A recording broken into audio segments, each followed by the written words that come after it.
Now we will discuss dissociation of bases in water or ionization of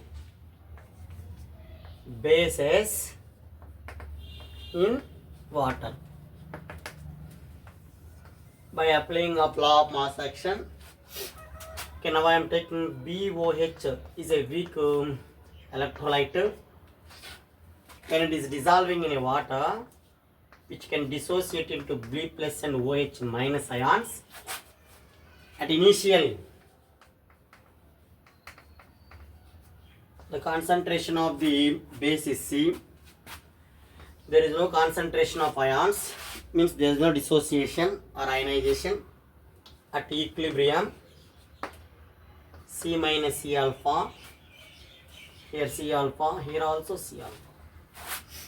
By applying law of mass action, okay, now I am taking Kb, ionization constant for an acid, Ka, Kb, ionization constant for base or dissociation constant for a base. Okay, the ratio between product of concentration of product to the product of concentration of reactant. At equilibrium positions, C alpha into C alpha, C minus C into 1 minus alpha, C cancel, C alpha square by 1 minus C alpha. Okay, you can observe here, concentration of B plus ion is nothing but C alpha. Concentration of OH minus ion is also C alpha. Concentration of BOH is equal to C into 1 minus alpha. Here, in weak electrolyte, the dissociation of either acid or base is very small. Alpha is very small.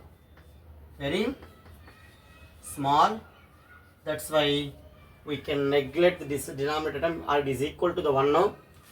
That's why Kb is equal to C alpha square. Kb is equal to Kb by C is equal to alpha square. Alpha is equal to square root of Kb by C. Okay, now I want to calculate the OH minus ions. What is the formula of OH minus ion? C alpha, C into square root of Kb by C, square root of Kb into C square by C, and Cc gets cancelled. Here you can observe Kb into C is equal to the concentration of OH minus ions. It is one formula.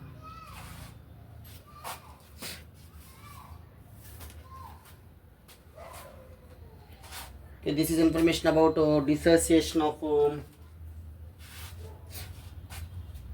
base in water.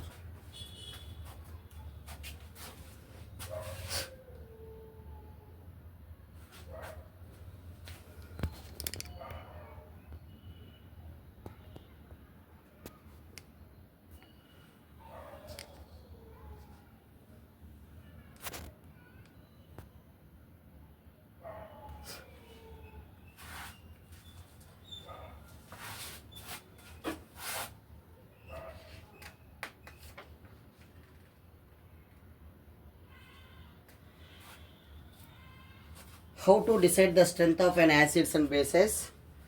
To decide the strength of acids and bases, actually the strength of an acid depends upon the number of free H plus ions. The strength of an acid is depend on the free H plus ions. The strength of base is depends on the number of OH minus ions. The strength of an acid depends on the number of H plus ions present in the solution. Since on dilution, the ionization or number of H plus ions increases. If the number of H plus ions increases, the strength of the acid also increases.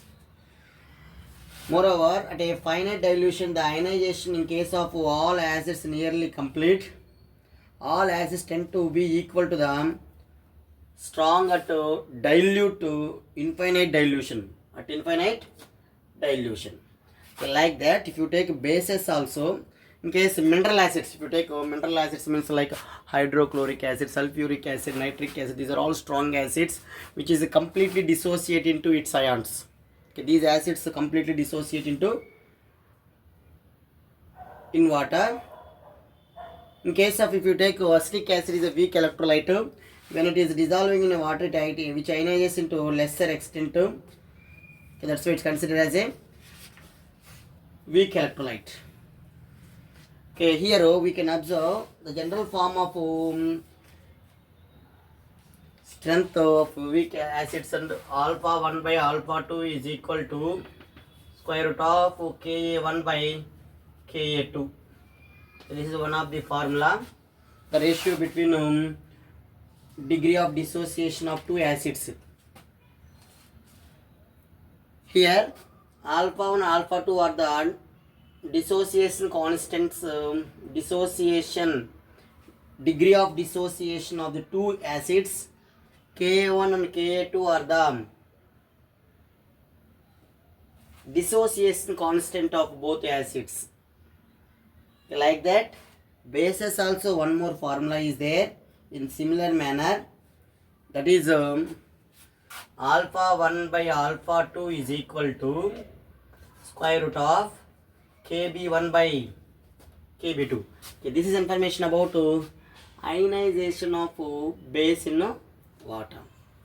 And one more point, last point here, the strength of all strong acids in water is same and become equal to the strength of H3O plus ion, that is called leveling effect.